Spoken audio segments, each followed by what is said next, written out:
જય હિન્દ, જય સંવિધાન, જય જય ગરવી ગુજરાત. આજે આપ સૌને એક ખાસ વાત જણાવવાની કે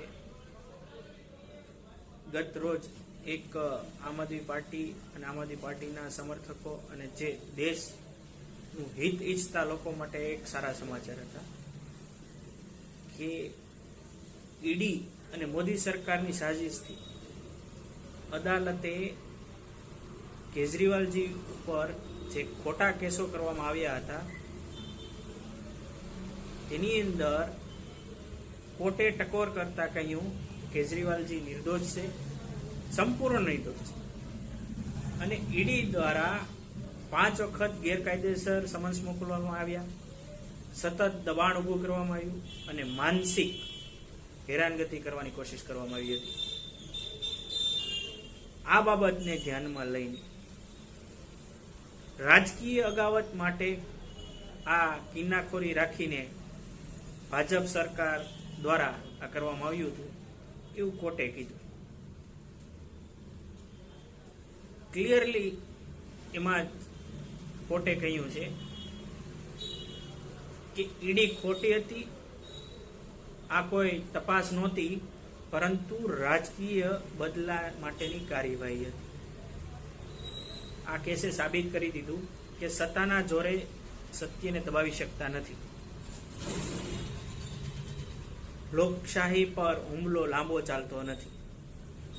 કહેવત છે ને, ભગવાનના ઘરે દેર છે પણ અંધેર નહીં.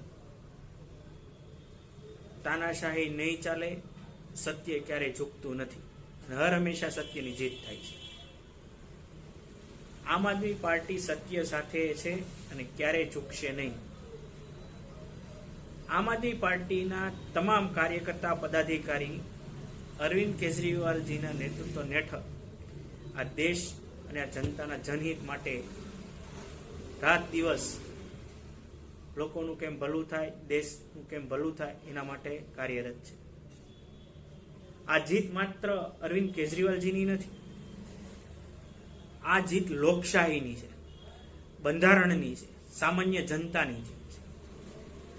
ભાજપ રાજકીય સાજિશોથી એક પછી એક કાવતરા કરે છે પણ સતત તે નિષ્ફળ જઈ રહી છે.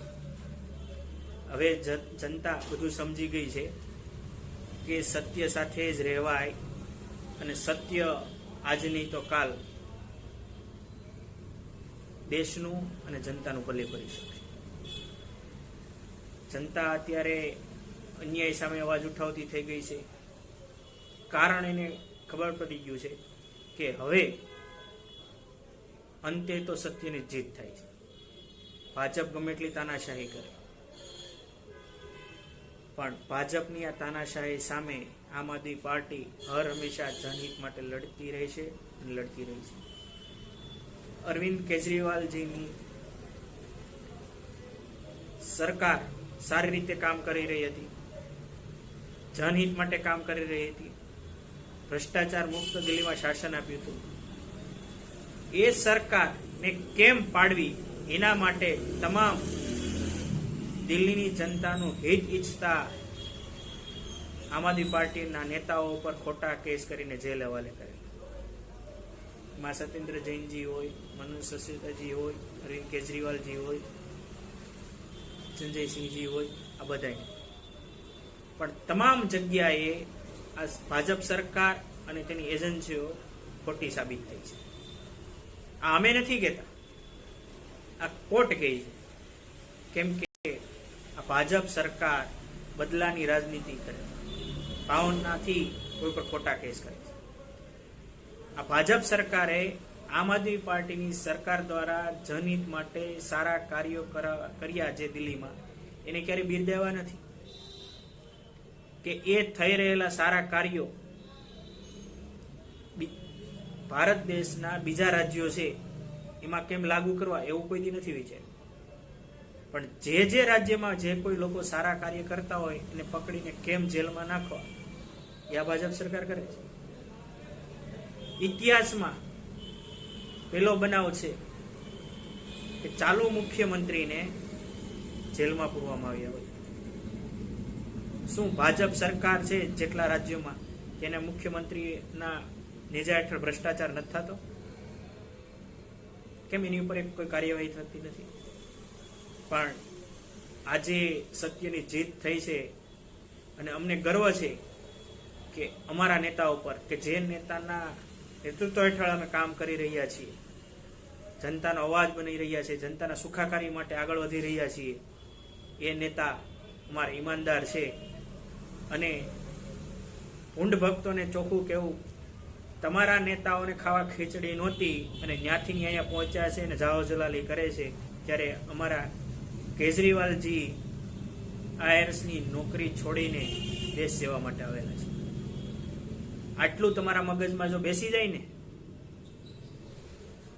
તોય તમે દેશભક્ત કહેવા લાયક છો. પણ તમારે આંધળી ભક્તિ કરવી જ ખરી. સાચું ને ખોટું જોવું નથી. હર હંમેશા ખોટાનો સાથ આપતા આવ્યો છે, એટલે જ આજે દેશ બરબાદી તરફ આગળ વધી રહ્યો છે. પણ ભગવાન તમને સદબુદ્ધિ આપે એ ભગવાનના ચરણોમાં પ્રાર્થના કરીએ છીએ. અને ફરી એકવાર કહું છું કે કેજરીવાલજી નિર્દોષ કોર્ટે જાહેર કર્યા છે, એમાં અમને સૌને ગર્વ છે. અને એ બાબતને લઈને ગુજરાતની તમામ જનતાને હું અભિનંદન આપું છું કે જેઓ આમ આદમી પાર્ટીના હિતેશુ છે, કાર્યકર્તા, સપોર્ટર અને સમર્થક છે, તમામને શુભેચ્છાઓ પાઠવું છું. જય હિન્દ, જય ભારત.